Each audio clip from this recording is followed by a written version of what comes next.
রাধে রাধে। আপনারা সবাই রাধারানীর কৃপায় ভালো আছেন, সুস্থ আছেন, সর্বদাই ভালো থাকবেন এবং আমাদের এই রাধাকুণ্ড শ্যামকুণ্ড গিরিগোবর্ধনজির চ্যানেলের যে ভিডিওগুলো আপনাদের সম্মুখে আমরা প্রেজেন্ট করছি অবশ্যই দর্শন করবেন এবং আমার সাথে থেকে আমার পাশে থাকবেন। রাধে রাধে। তো আজকে আমরা জানবো যে ভগবানের সম্বন্ধিত কথা।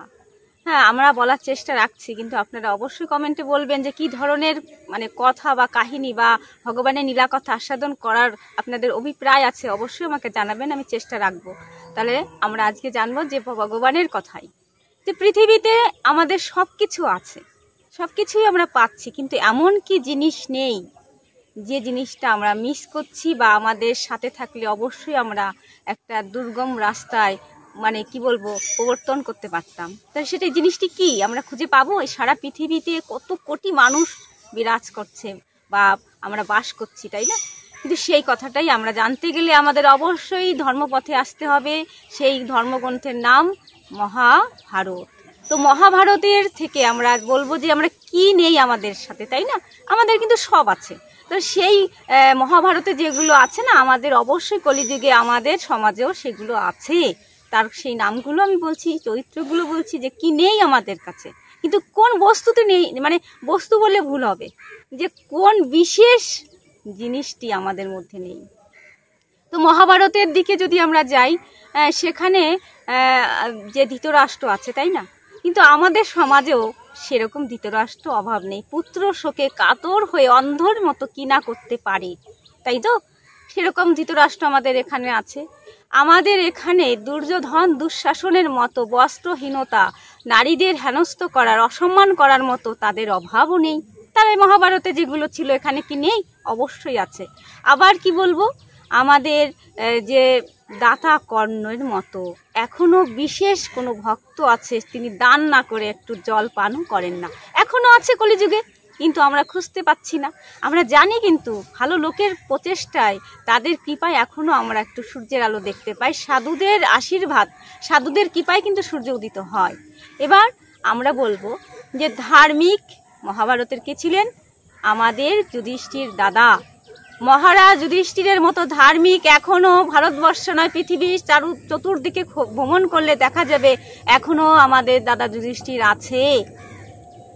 এখনো যদি আমরা মহাভারত থেকে আনি আর একজনের কথা, এখানে তো লক্ষ্য শ্লোক, অনেক চরিত্র, কিন্তু সেখানে এমন এক বীর আছে, তার নাম শ্রীমান অর্জুন।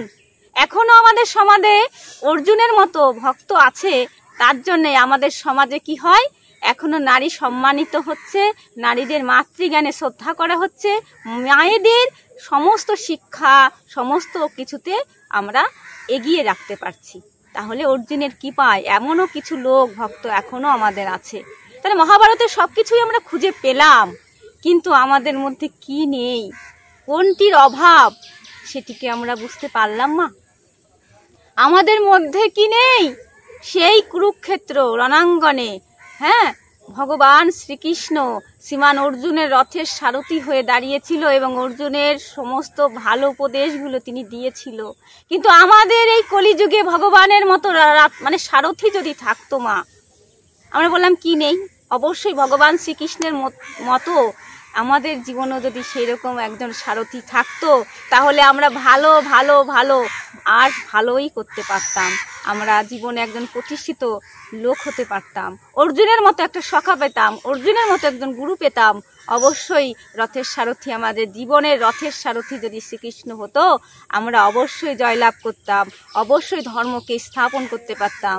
ভগবানের কৃপায় আমরা অনেক কৃষ্ণ ভাবনামৃত সঙ্গকে তুলে অনেক অনেক প্রচেষ্টার দিকে নিয়ে যেতে পারতাম। তাই আমাদের জীবনে একটাই জিনিস নেই, তার নাম কৃষ্ণ। কৃষ্ণ কৃষ্ণ কৃষ্ণ ছাড়া পৃথিবীতে কিছুই নেই। তাই মা, বেশি বেশি করে আপনারা যদি ভাবেন আমাদের রথের সারথি কৃষ্ণ, অবশ্যই তাই। শুধু ভগবানকে পেতে গেলে শারীরিক ভাব দিয়ে নয়, অনুভূতি দিয়ে, অনুভবের দ্বারাও ভগবানকে পাওয়া যায়। অবশ্যই যারা কৃষ্ণ অনুরাগী, কৃষ্ণ ভক্ত, কৃষ্ণ মণ্ডলী আছেন, অবশ্যই জানেন কৃষ্ণ প্রেম করে আমাদের জীবনে কত আনন্দ লাভ হয়। আমরা সেগুলো মানুষের বোঝানো যায় না। ভক্ত সঙ্গ করলে, অবশ্যই সাধু সঙ্গ করলে আমরা একটু হলেও তৃপ্তি, আনন্দিত হই। তাই যাই হোক, ভগবানকে পেতে গেলে অবশ্যই বলবে, ভগবান তুমিও অর্জুনের মতো আমার রথের সারথি, আমার দেহ রথের সারথি হও। আমি যেদিকে যাব আমার খারাপ দিক কেন, ছোটা রিপু কেন আমাকে টানে? তোমার মতো রথের সারথি হলে তুমি আমাকে যেদিকে প্রচলন করতে আমি সেদিকেই যেতে পারতাম। তাই এই বিশেষ কথাটা আপনাদের যদি ভালো লাগে একটু গোবিন্দের গুণগান করার চেষ্টা রাখি মা, ভুল ত্রুটি হলে ক্ষমা করবেন। ভালো লাগলে অবশ্যই আমাদের এই চ্যানেলে লাইক, কমেন্ট, শেয়ার, সাবস্ক্রাইব করে পাশে থাকবেন এবং কমেন্টে রাধে রাধে লিখবেন। জয় শ্রীকৃষ্ণ।